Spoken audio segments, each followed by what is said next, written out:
Hello everyone, welcome back to our channel Shunu mini vlog. আমি শুনু তোমাদের সঙ্গে শেয়ার করব একটা রেসিপি ভিডিও। এই দেখো আমার হাতে যেটা দেখতে পাচ্ছ, এটা মুরগির ছাল আর মুরগির পা। এটাকে আজকে আমি রান্না করব একদম কষা কষা করি। কিভাবে রান্না করি চলো তোমাদেরকে দেখাই। তো এই ছালটা রান্না করার জন্য যেসব মশলা লাগবে আমি সবগুলোকে রেডি করে নিয়েছি। আমি এর ভেতরে আলু দেবো। আর এই শীতের দিনে এই ছাল কষাটা খেতে দারুণ লাগে। আমার তো খুব পছন্দ, মাংসর থেকেও বেশি পছন্দ এই মুরগির ছাল আর এই মুরগির পা। এটা আমি খেতে খুব ভালোবাসি। তো দেখো ওটা রান্না করার জন্য প্রথমে আমি কড়াইতে তেল গরম করে তারপরে দিয়ে দিলাম আলু।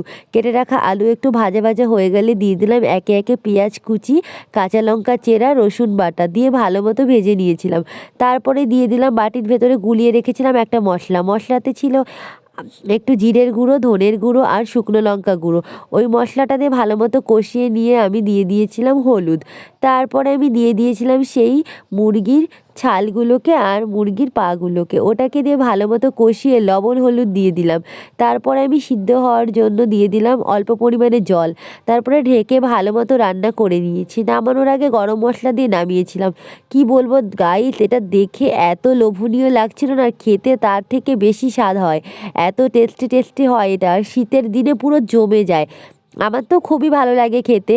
বাড়িতে এটা আমি একাই খেতে ভালোবাসি, আর কেউ না অত খায় না এগুলো।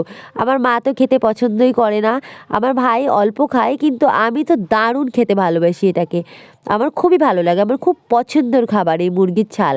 আমি একটুও লজ্জা পাই না এটা খেতে, আর একটু ভয়ও লাগে না কাউকে বলতে এটা। তো আমি এখন খেয়ে নিলাম। কি বলবো গাইস, দারুণ হয়েছিল, পুরো চুমু চুমু। তোমরা একবার ট্রাই করে দেখবে, দারুণ স্বাদ হয়।